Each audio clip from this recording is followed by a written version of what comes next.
Ladies and gentlemen, from the East Room of the White House, the President of the United States. Good evening, my fellow Americans.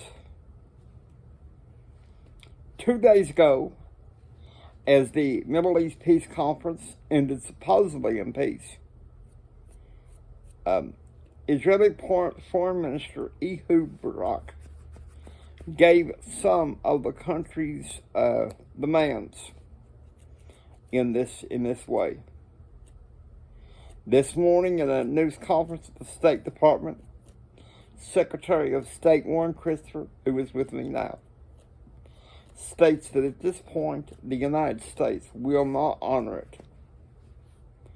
Now, yesterday I spoke to Prime Minister Benjamin Netanyahu. He says that even though it's disconcerting, he understands why the United States cannot honor it at such a late date. One thing of note, the Crown Prince of Saudi Arabia was not there at the meeting. The United States, Great Britain, Israel, and Jordan was there.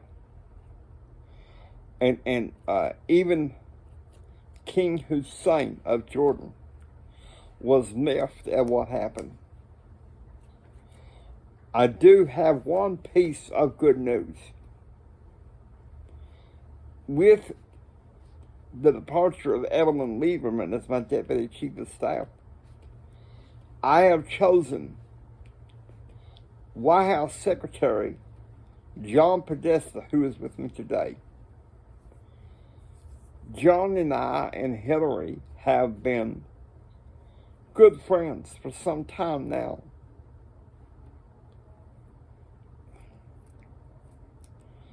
As far back as the 1980s.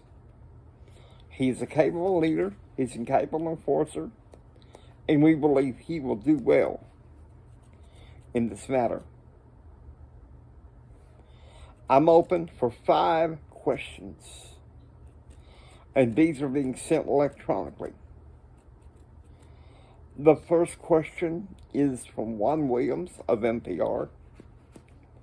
Mr. President, what outcome do you expect for the conference in Jerusalem?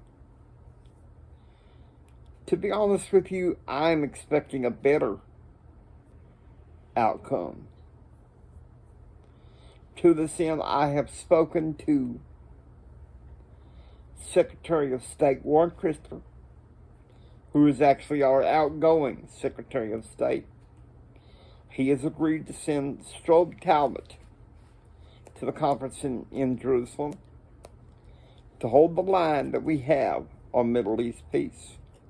We have a goal that by January we are to reach some form of an agreement so we can move on.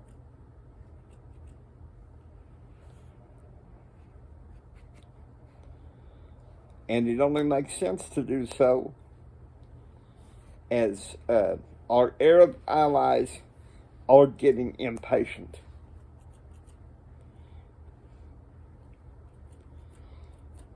Here's another question from Edward Corrington of the Blake Carter Show. Mr. President, could you comment on the state of the economy and why all of a sudden the downturn this November? Well, I could easily blame it on the GOP. But then again, these things happen.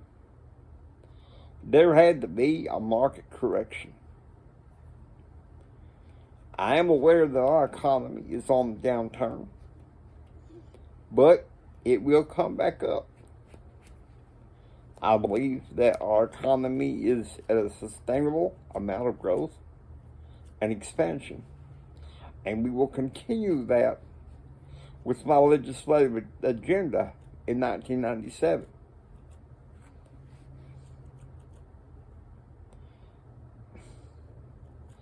Here's another question, and this is from Eric Clover from the Andrew House Show. Mr. President, do you care to comment on the Senate Judicial Council agreeing to censure Judge Lee instead of impeachment?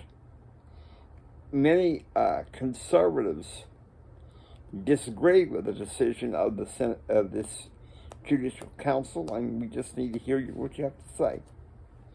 Well, I don't think his decision to be impeached or censured should be based on the Bob Cooney trial alone. Surely the Senate can come up with something judicious that is a lot less sensational.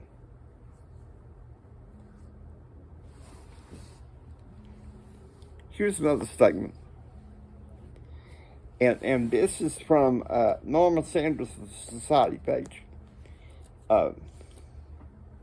Mr. President,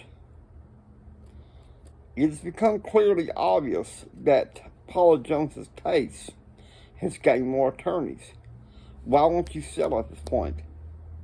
Because I see no damn need to settle. Another question from her is, do you still deny that you sexually harassed Paula Jones? Let me say it one last time.